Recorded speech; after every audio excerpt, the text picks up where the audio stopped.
marilah kita berdoa bersama-sama terlebih dahulu. Terima kasih Tuhan, terima kasih atas berkat-Mu, atas perlindungan-Mu, atas berkat kemurahan-Mu kepada setiap kami, sehingga kami ada sampai hari ini. Itu semua karena kemurahan-Mu saja. Kami bisa sehat, kami bisa kuat sampai hari ini itu karena berkat-Mu saja Tuhan. Terima kasih Tuhan, kami tidak henti-hentinya mengucap syukur, kami tidak henti-hentinya berdoa kepada-Mu Tuhan, karena Engkau adalah Allah yang luar biasa dalam kehidupan kami. Terima kasih ya, terima kasih. Selagi kami mulai pada doa malam hari ini, Kau berkatilah kami.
Shalom saudara-saudara. Shalom.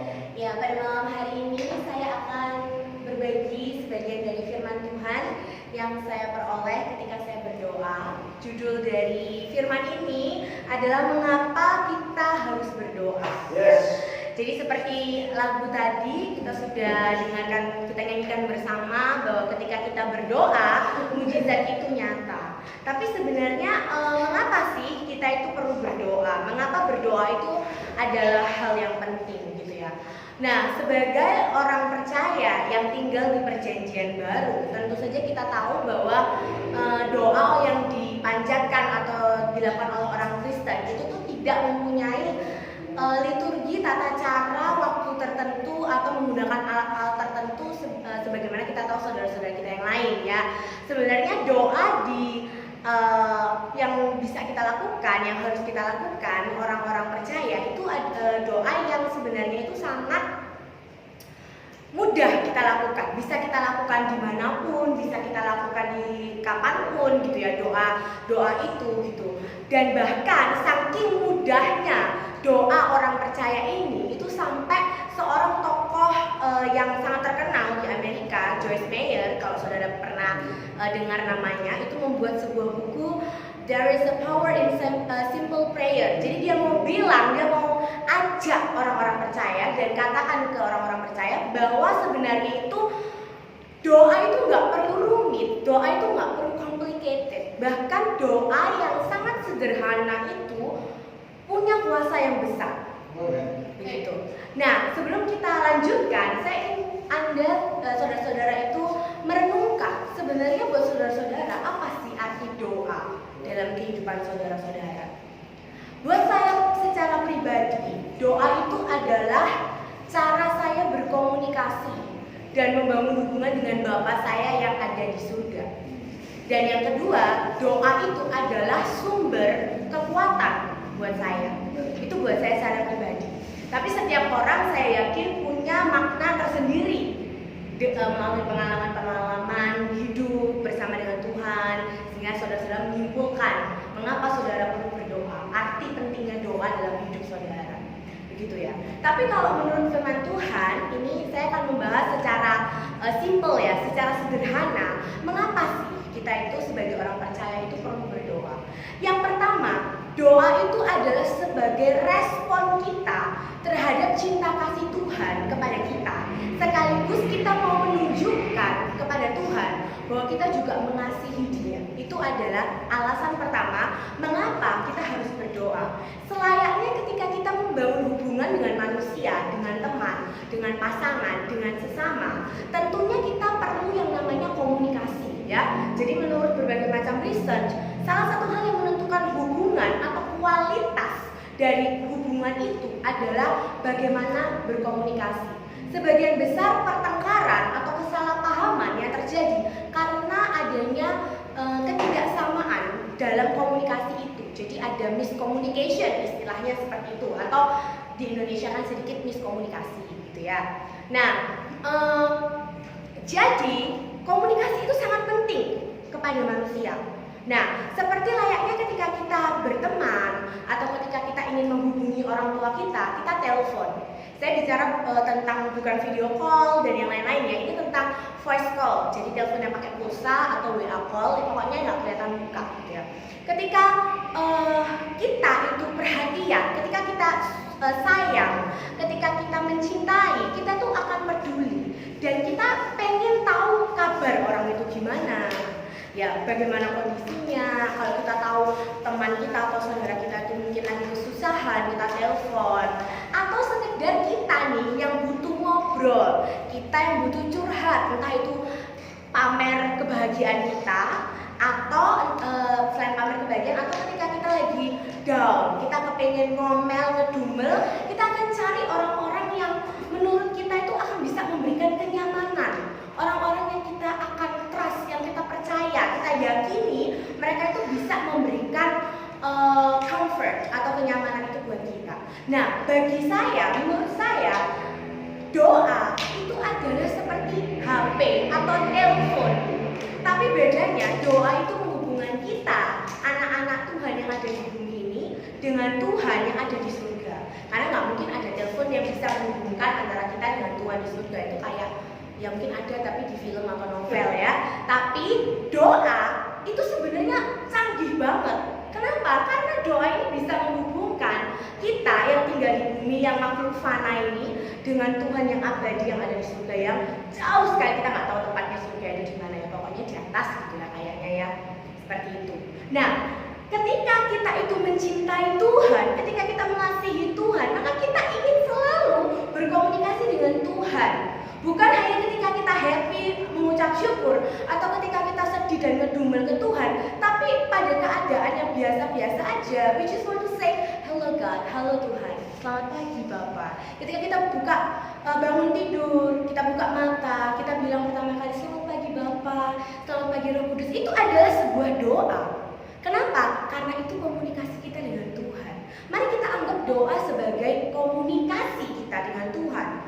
Ya, memang banyak sekali jenis doa ya, doa yang mungkin doa kesembuhan dan lain sebagainya yang mungkin complicated, yang rumit. Tapi sebenarnya doa itu juga ada yang simple, seperti yang Joyce Meyer katakan. Jadi doa itu kita lakukan karena kita mengasihi Tuhan, dan respon kita, ucapan syukur kita kepada Tuhan. Dan saudara nggak perlu takut gitu ya. Kalau misalnya kita telepon orang, orang bisa nge-reject telepon kita. Orang bisa nggak angkat, mungkin HP-nya lowbat, sinyalnya kuotanya cumpon, nggak nyambung gitu ya. Tapi kuotanya Tuhan doa itu nggak pernah cumpon, saudara-saudara. Tenang aja. Kenapa? Karena Tuhan menjamin gitu ya. Tuhan menjamin di dalam firman-Nya gitu yang dikatakan di Yeremia 29 ayat 12. Saya bacakan yang terjemahan baru ya, yang mengatakan, apabila kamu berseru dan datang untuk berdoa kepadaku, maka aku akan mendengarkan kamu. Jadi Tuhan itu sudah memberikan jaminan bahwa Dia tuh tidak akan pernah nggak dengerin doa kamu dalam kondisi apapun. Nggak mungkin ada kondisi di reject ya. Dan seperti yang tadi saya sampaikan, ketika kita itu mengasihi seseorang, kita dekat sama seseorang, dan kita berusaha untuk membangun komunikasi dengan orang itu, kita percaya sama orang itu, maka kita pasti juga akan curhat ketika ada masalah-masalah yang terjadi dalam hidup kita. Mungkin kita jengkel sama teman kerja, atau sama anak kita, atau bahkan mungkin sama orang tua. Nah, kita bisa membawa itu dalam doa, dalam komunikasi dengan Tuhan, karena kita percaya dan dekat dengan Tuhan gitu ya. Seperti dalam Filipi 4 ayat 2 ini ayat yang sangat populer gitu ya. Janganlah hendaknya kamu khawatir tentang apapun juga, tetapi nyatakanlah segala keinginanmu kepada Allah dalam doa dan permohonan dengan ucapan syukur. Jadi doa yang pertama itu adalah komunikasi dengan Tuhan. Apapun yang terjadi, komunikasikanlah itu kepada Tuhan. Sama seperti ketika Anda berusaha berkomunikasi dengan orang-orang yang Anda kasihi. Itu adalah doa yang pertama. Yang kedua, kenapa kita harus berdoa? Karena itu kehendak Tuhan. Itu adalah yang dikehendaki Tuhan, anjuran Tuhan. Nah, di mana ayatnya? Ada di 1 Tesalonika 5 ayat 16-18 yang mengatakan, bersukacitalah senantiasa, tetaplah berdoa. Bersukacitalah senantiasa, tetaplah berdoa, mengucap syukurlah dalam segala hal, sebab itulah yang dikehendaki Allah di dalam Kristus Yesus bagi kamu. Jadi tetap berdoa adalah kehendak Tuhan buat kita anak-anaknya. Kalau dalam bahasa Inggris, tetaplah berdoa itu pray without ceasing. Nah, perbedaan bahasa Indonesia dan bahasa Inggris adalah kadang-kadang bahasa Inggris itu tuh bisa menerjemahkan dengan lebih tepat sasaran. Sebenarnya apa yang dimaksud Tuhan dengan tetap berdoa? Nah, itu ada 3 poin ya, saya sampaikan dengan cepat gitu. Pray without ceasing. Yang pertama adalah bergantung dengan Tuhan, dependent dengan Tuhan. Kenapa? Karena saking aku tuh gak bisa hidup tanpa Tuhan, aku perlu komunikasi dengan Tuhan. Jadi aku gak bisa nih berhenti berdoa, because I depend on God. Karena aku bergantung sama Tuhan. Itu yang pertama.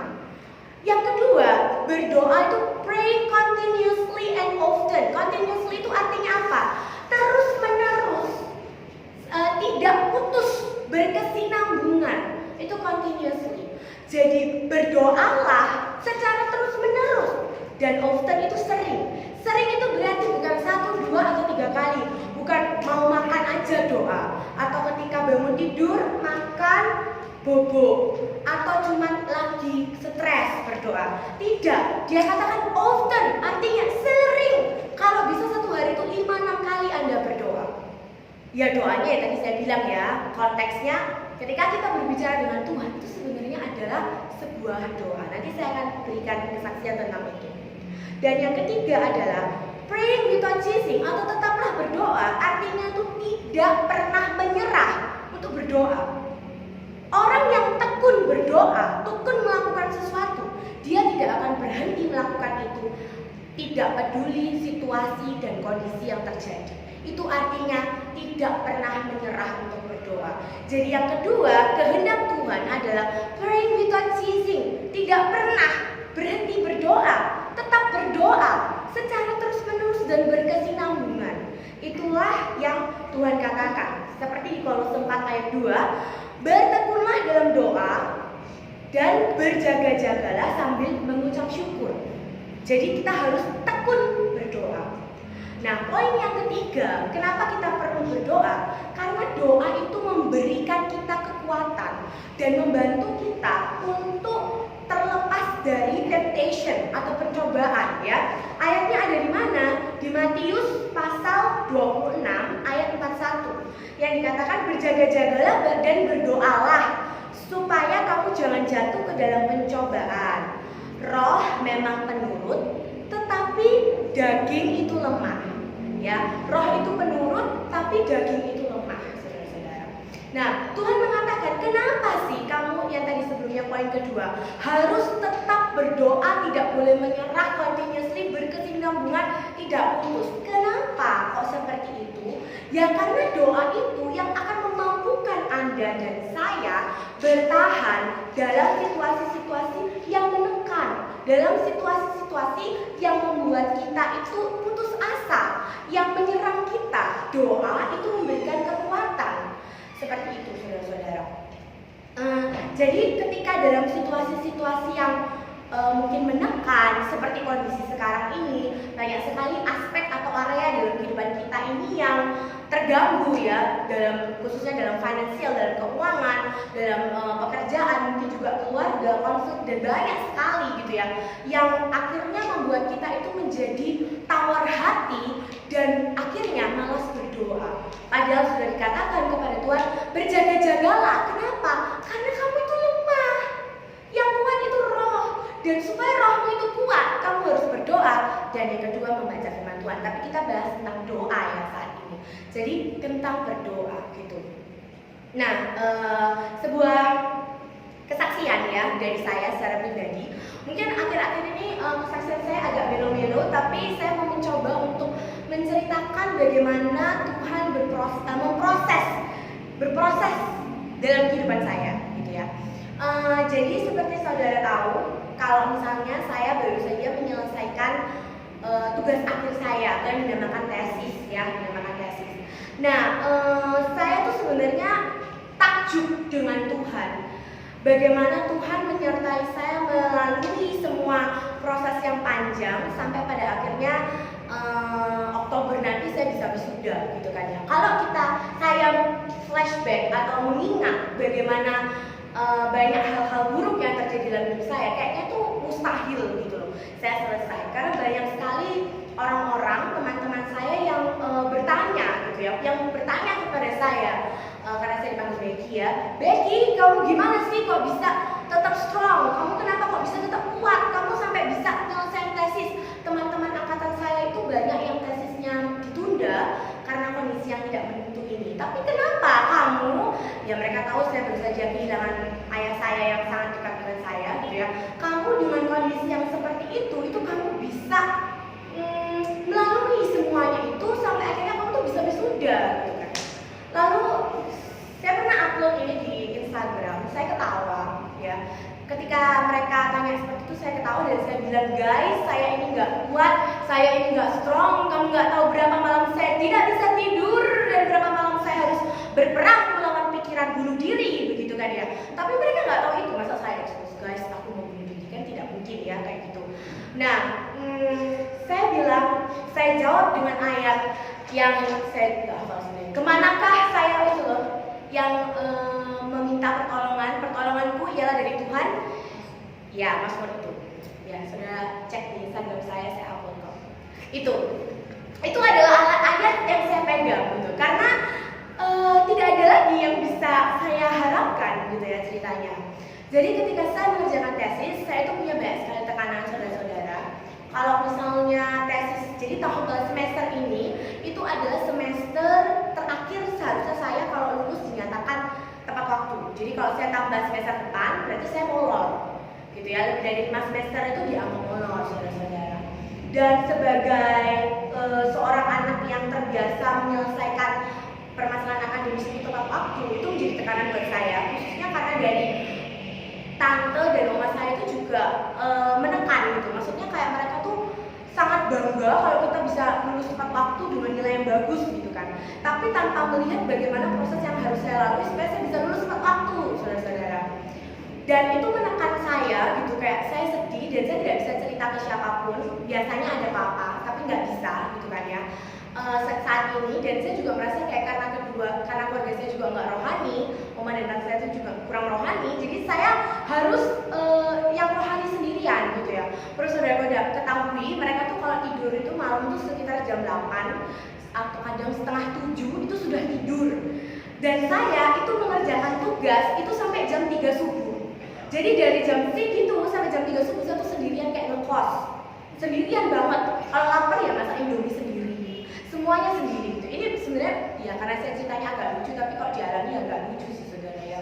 Nah, terus saudara tahu malam itu adalah ketika pikiran-pikiran negatif itu menyerang ya. Apalagi pada saat saya mengerjakan tesis itu saya mengakui bahwa saya kurang berdoa ya. Jadi saya kurang berdoa. Jadi sehingga saya daging ini lemah. Apalagi saya capek gitu ya. Setelah saya menyelesaikan tesis dan setiap malam saya harus bertarung dengan rasa kesepian itu, saya drop. Saya sakit 1 bulan ya saudara. Jadi hari ini baru 80% lah pulih gitu ya. Kemudian sampai ada satu waktu di mana saya itu mau menyerah gitu. Saya bilang, itu dalam penantian saya nunggu ujian, saya bilang gini. Saya berpikir begini. Kan tesis sudah selesai, semua sudah selesai, tanggung jawab sudah selesai. Kayaknya enak kalau reunian sama mama sama papa, ya kan? Saya udah nggak sanggup lagi gitu. Saya nggak tahu masa depan saya mau ngapain.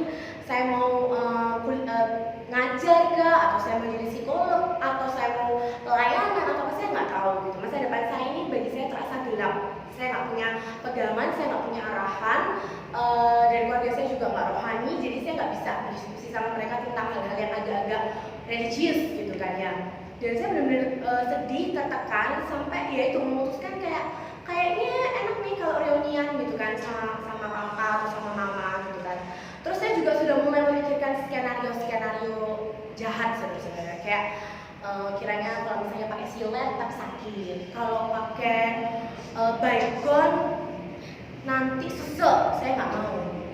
Kalau pakai tali gantung melet, jelek banget nanti gitu. Jadi kayak saya sudah memikirkan gitu ya skenario lompat dari lantai tinggi, suakit pasti lompatnya aku nggak berani gitu ya kan. Jadi kayak, tapi itu sudah ada saudara-saudara, dan setiap malam pikiran tuh selalu meneror saya. Kayak saya juga pernah sharing sama Om Benny atau Mbak Rita yang bilang, ya setiap malam saya mikir kayaknya saya bakal mati deh abis ini gitu kan. Dan apalagi saya batuk kan, koronces ini kayaknya gitu kan. Terus pokoknya gak karu-karuan lah saudara-saudara. Karena apa? Karena saya lemah dan saya tidak berdoa. Itu kesalahan saya gitu. Sampai suatu hari saya cuma bilang begini. Akhirnya saya sebut nama Tuhan gitu kan ya. Tuhan, saya sudah nggak sanggup nih, sudah nggak kuat nih, gimana nih Tuhan? Mati aja enak kayaknya, tapi kalau mati saya pasti masuk neraka, saya bilang gitu, karena bunuh diri gitu kan. Kalau nggak ketemu mama, nggak ketemu papa, saya bilang gitu. Tuhan tolong saya harus kayak gimana gitu. Cuman gitu saudara doanya, simple ya, simple tapi kelihatan desperate, maksudnya kelihatan udah itu kayak harapan terakhir saya.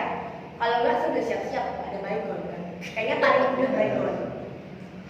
Setelah itu nggak tahu gimana, saya merasa Tuhan bilang baca Mazmur 91 pertama, yang kedua Filipi 4 ayat 8. Karena saya juga sebenarnya juga nggak kepingin mati, tapi cuma putus asa aja ya saudara-saudara. Ya saya bacalah Matius pasal 91 dengan suara keras. Saya baca itu setiap hari itu 2 kali. Ketika saya bangun dan sebelum saya tidur, dan Filipi 4 ayat 8. Karena kan yang menghantui saya ini pikiran-pikiran yang negatif, pikiran yang jelek yang bilang kamu bakal mati, ini kan corona, ini sesuatu kamu, cuman kamu nggak tahu aja, kamu nggak swab gitu. Gitu terus beneran saudara-saudara, kamu bakal mati, besok kamu mati, udah selesai nih tujuanmu di dunia ini udah selesai, tes itu kan udah selesai, jadi kamu bakal mati gitu. Itu terus yang ada di pikiran saya sampai saya capek dan bilang mati aja gitu kan. Dan saudara-saudara, seperti yang Tuhan janjikan ya, doa itu menguatkan roh kita. Dan ketika saya berdoa simple dan membaca firman itu setiap hari, akhirnya saya merasakan mujizat melalui kebenaran. Karena apa? Karena yang kita percaya, yang kita pegang adalah kebenaran, bukan perasaan kita, kebenaran firman Tuhan. Dan itu yang akhirnya saudara-saudara, suara itu mulai hilang. Suara yang bilang bahwa saya akan mati. Karena apa? Karena Tuhan gak pernah ngomong kamu bakal tahu kamu mati besok, gak akan ngomong. Tuhan bilang Tuhan mengirim malaikatnya, bahkan kakimu aja lo gak akan terantuk ke batu, karena adalah malaikat Tuhan. Singa dan ular kedung kamu itu akan langkahi.